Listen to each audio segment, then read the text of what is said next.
Well, good morning. We are here with my good buddy Malcolm McDonald. What's up, guys? I like that. What's up, guys? I like that. And so we are going to be talking with you guys this morning briefly about Vicinity Capital. Met Malcolm about a year ago during the pandemic. I think we reached out to each other on LinkedIn, I think it was. And so love the concept of what they're doing, but also I love that they're in practice of it, right? It's not just a concept, they're actually doing what they're preaching and talking about, which I always respect and love. And so wanted to bring Malcolm here this morning and just have a great time, have a good chat with him.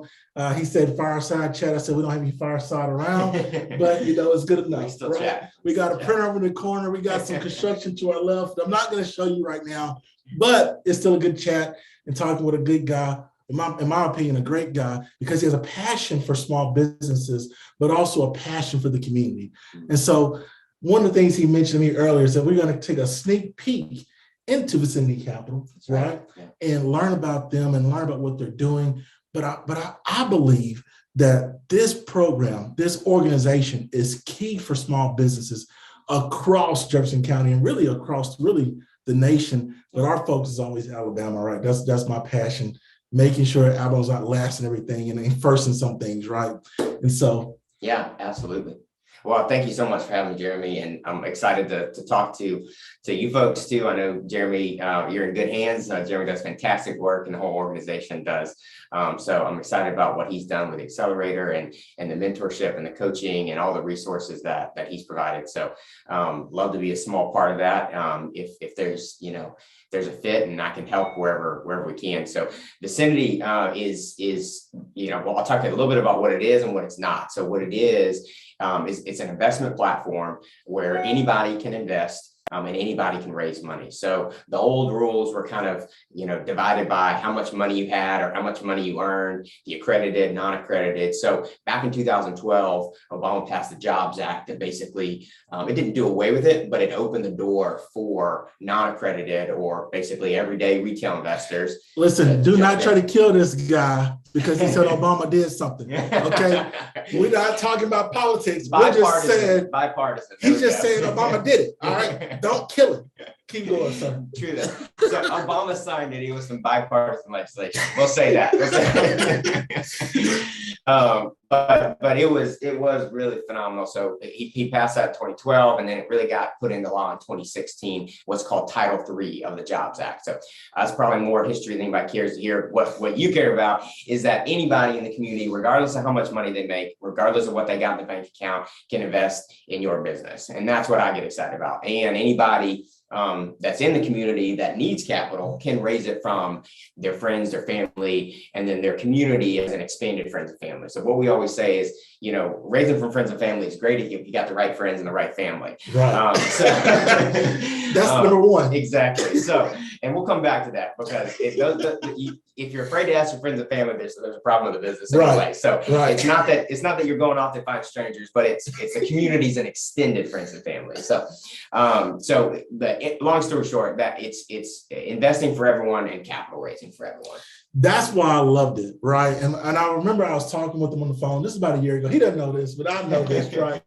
That I was like, man, this guy's for real. I could feel not only his passion, but also his energy over the phone, right? And you guys can feel it right now, just seeing us talk amongst each other. He has a heart very similar to ours in the small business community.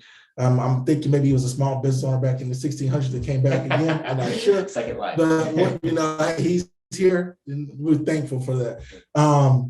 A lot of times when I'm talking to people about your organization, there are CPAs and accountants who are so used to people having to have all these tools and documents and all that.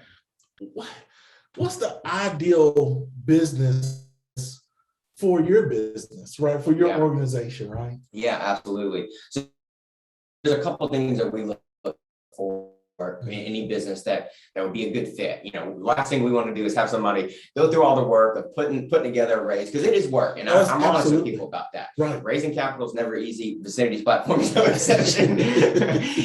Asking for money is never easy. I mean, you go back to, you know, when you were in middle school and you asked your dad for money. It's, you know, that doesn't change. And if y'all been in business for, you know, more than a month probably, then you know that it's getting money is never easy. But so it's hard work. It's just the rules are a little bit different. It's just a different game that you're playing. And so I want to make sure that, you know, you got the right tools to play the game is how I look at it. So a couple things we look at is, you know, are you cash flow in business? If you have some revenue, are you selling a product, are you selling a service? You know, if you're just an idea, that's great, but you probably need to keep cooking that up in the kitchen. Don't come to him with an idea. That's what he just told you. Come to me with an idea. Don't come to Vicinity. I'll brainstorm ideas all day long. You see, he's trying to be nice. Don't come to him with just play. I'm just playing. Go ahead. I'm sorry. So you got a real business, and I mean, Jeremy is probably the same way. You know, Jeremy can't coach an idea. Jeremy coaches businesses. Correct. So we're the same way. You got some revenue, you got some track record. There's a little bit of, you know, market reception there. You got some community resonance. So that's one. Next is you have a community champion. And sometimes that can be you. But a lot of times it may be somebody in local government. Maybe they're on the board of you know, your school or whatever. Somebody in the community that has a voice, that knows you, knows your business, and that can help you get the word out. Give you credibility. Yes, absolutely. That's what I just heard, right? Keep going. Credibility. Yes. Yeah, can take your business and say, hey, I'm comfortable representing this to the community as a decent investment. Now, all investment has risk.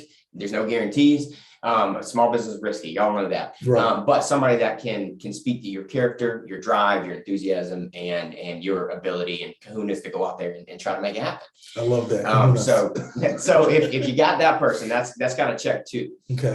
And then lastly is coming back to that, you know, friends and family. Mm-hmm. You have some people that believe in you enough to put some money in. You cannot go out to the general public and expect all this money to come. So what Vicinity does and the regulation that enables the platform, it doesn't mean you don't have to go out and raise. Let's say you're trying to get $100,000 to take your idea to the next level. You need rent space, hire employees, yada yada. Mm-hmm. It doesn't mean that $100,000 magically appears. What it does is it takes, instead of you having to go the old way and get 4 people to write $25,000 checks, you can go to 200 people and get $500 a piece. So you still got to ask for the money, and you still got to have people that believe in you. And usually that comes from first and second degree connections. So knowing that going into it, do I have enough people in my network? I don't have to have a bunch of millionaires. I just have to have enough people in my network that believe in me, that know me well enough to know that I'm going to do everything in my power to get this business off the ground and give them a return as an investor. Because that's what you're trying to do as a business that's raising capital. You got to steward those investors, and you got to give them a return. I love you're going to have another idea, you know, you're going to be coming back. I love the word steward, right? It's not used enough in our society. I feel like we kind of look at like we own everything now. And it's like, even with our kids, you know, we don't own our kids, right? Like they're people, right? We don't own people, right?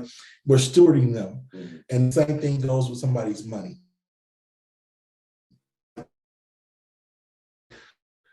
What I loved about it, man. So I think we sat down at Another Broken Egg downtown. That's right.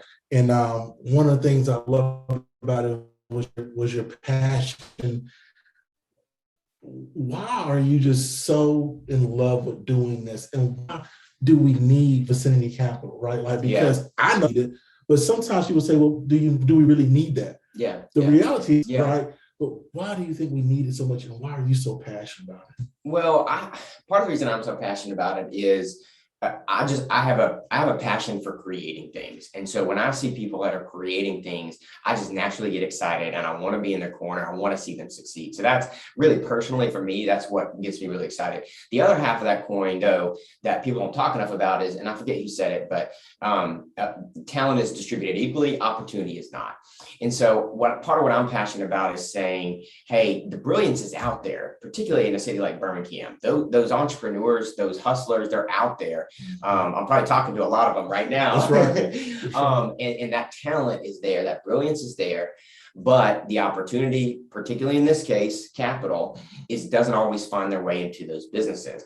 And so part of what I love about what Jeremy's doing is you're getting businesses capital ready, because a lot of times what we see is when we talk to a business, it's a great business, it's a great entrepreneur, but they're not capital ready. They don't have their books in order. They don't have a good marketing plan.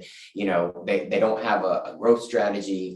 They don't know, if you handed them $100,000, they wouldn't know what to do with it. Correct. And so, so I love what you're doing. And I think you know, what we talked about in that conversation, the two keys that I think are key for small business and startup success are coaching and capital. So you got to have the right coaching to get your business in order. And then Vicinity can come along and provide that opportunity. So that's what I really get passionate about, is saying that, like, there are businesses, so many businesses here in the community, and really I think across the Southeast, which was Vicinity's goal, is, you know, you got your New York and your Silicon Valley, but there's so much of that talent here in these small cities like Birmingham, my hometown, and I want to see those businesses get the opportunity that their talent deserves.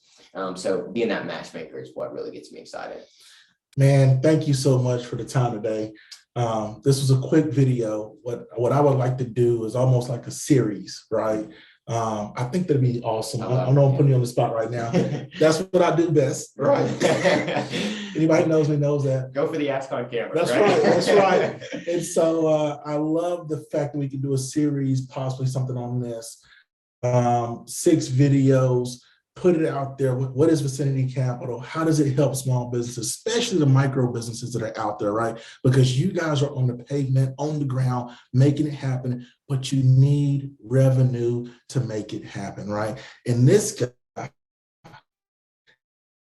organization, Vicinity Capital, that's what they do. They help you with the capital raise and all those great things. And so put contact information that you want out there, email address, all that good stuff that you want out there that's going to be on YouTube in the public. Yes. So don't put your phone number, but just, you know, your email address. And we'll also have it in the description as well with the video. Yeah, I mean, you can go to, if you want to learn more, just you know, kind of explore. It's vicinitycapital.com. You can see the deals that we've done already. So get a flavor for, you know, what a raise looks like. You know, there's real campaign pages up there. And so you can see, you know, kind of envision what your business would look like up there. Read more information. And if you want to reach out directly, I'm Malcolm at vicinitycapital.com. So it's MALCOLM. People always forget the second L. It's like Malcolm X, MALCOLM at vicinitycapital.com. So feel free to reach out directly. Thanks for having me on, Jeremy. You're welcome. See y'all later.